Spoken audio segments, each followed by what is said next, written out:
capítulo 12, para a leitura dos versos de 21 a 28. Êxodo 12, 21 a 28.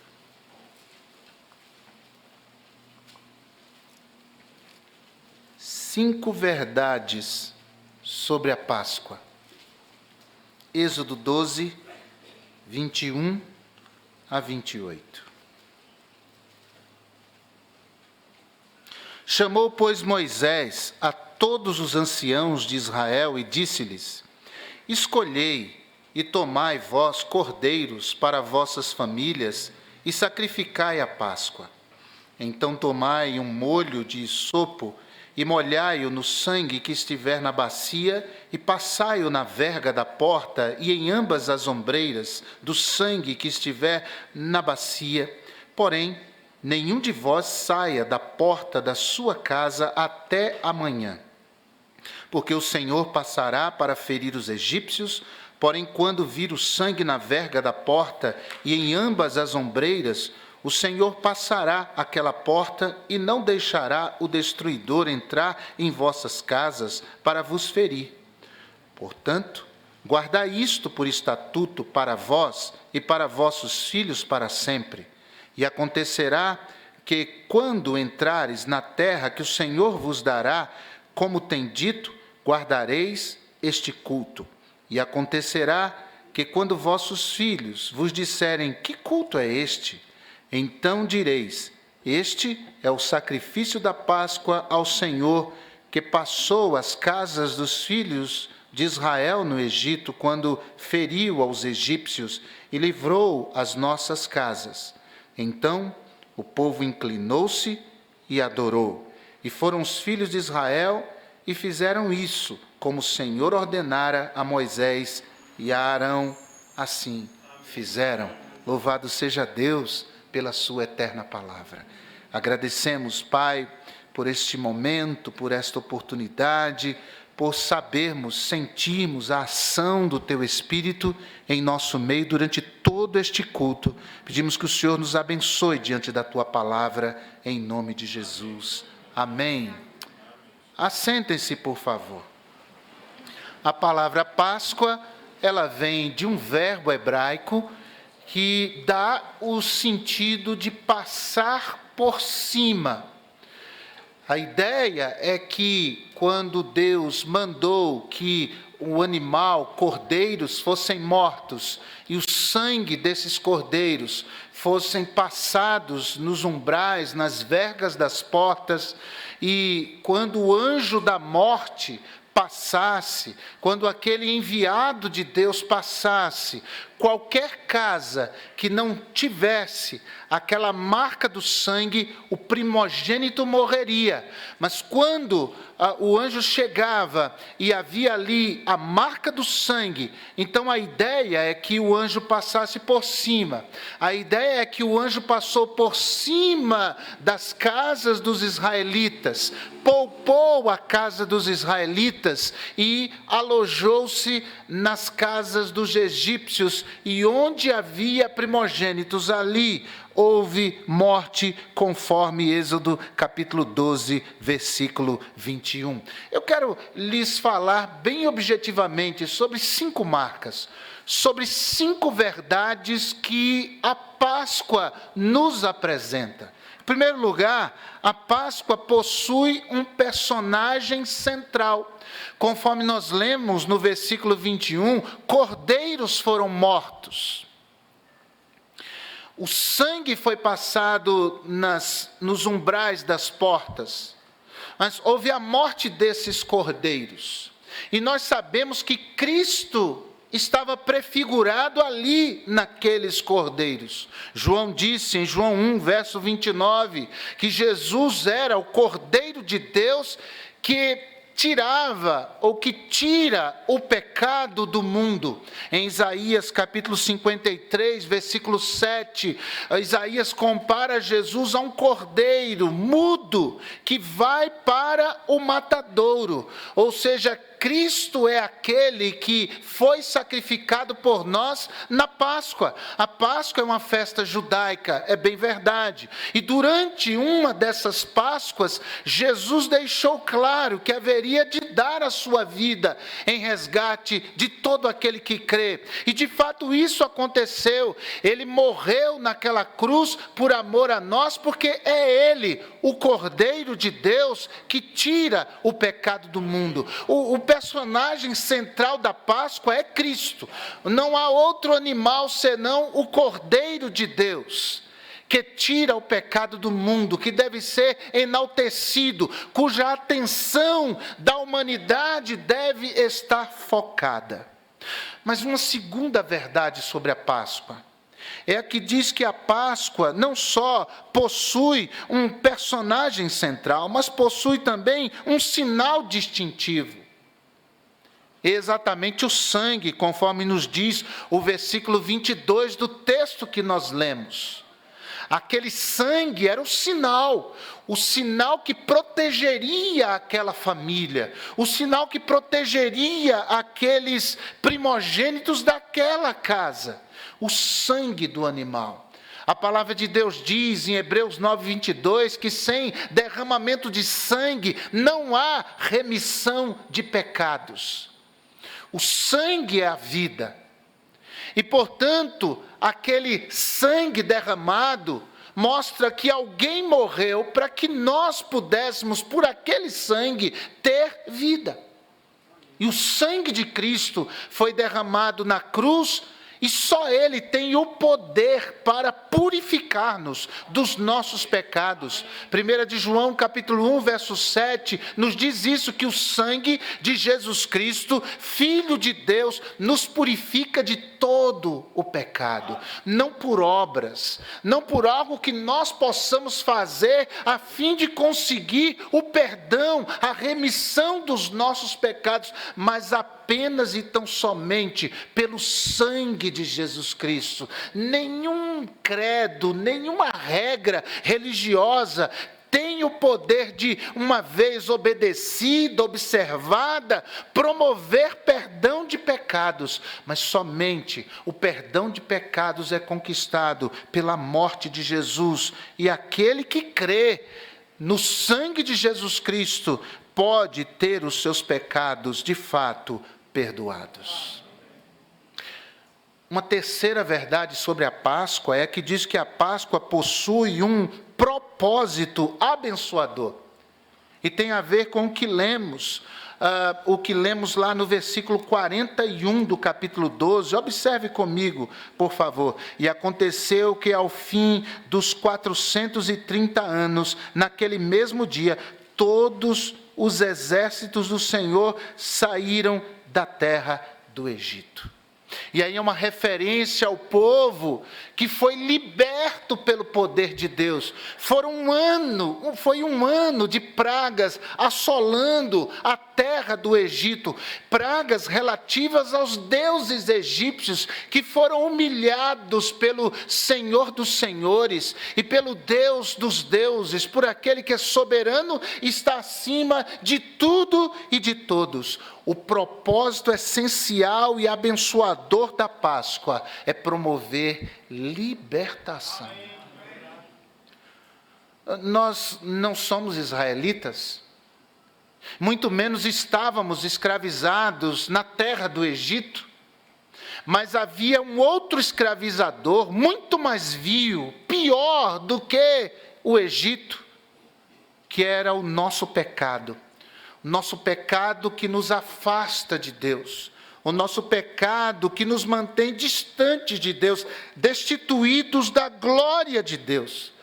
Mas Cristo veio ao mundo e Ele deu a sua vida como Cordeiro de Deus, derramando o seu sangue para nos tirar do poder, das garras do pecado. E a palavra de Deus diz em João 8,36, que se o Filho de Deus nos libertar, verdadeiramente seremos livres.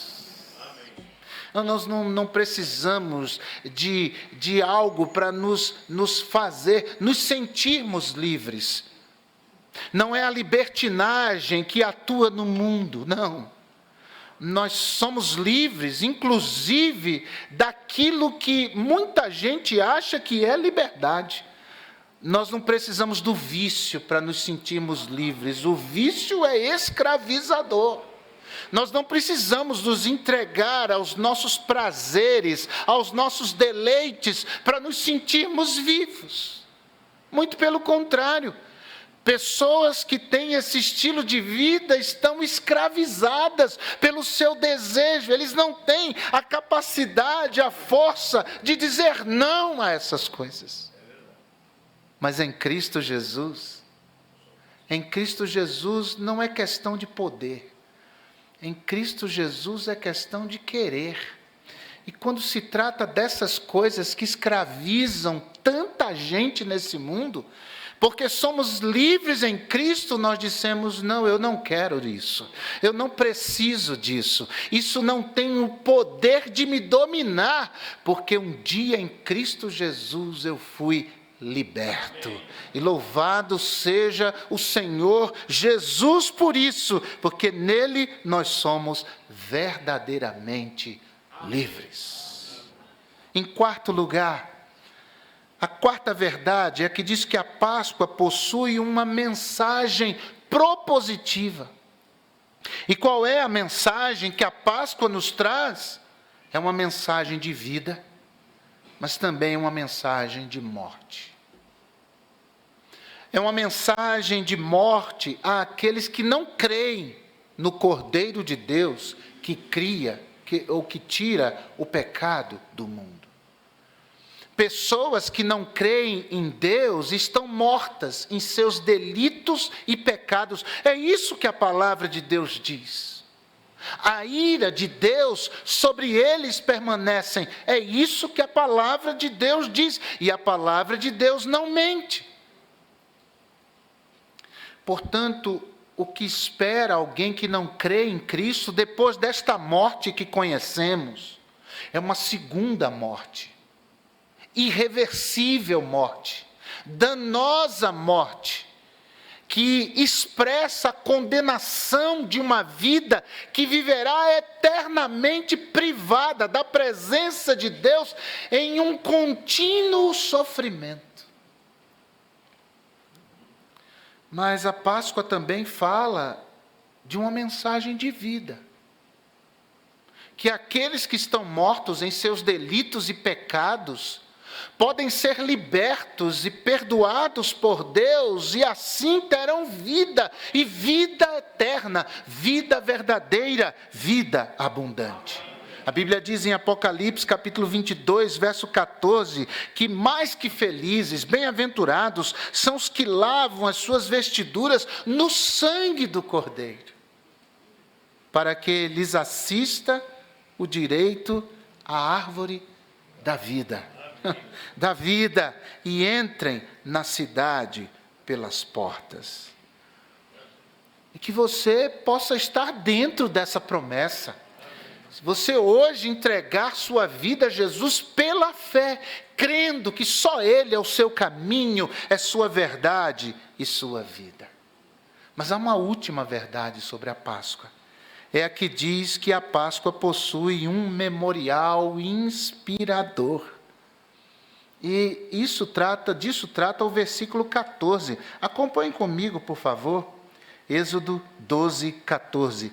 E este dia vos será por memória, e celebrá-lo-eis por festa ao Senhor, nas vossas gerações o celebrarás, porquanto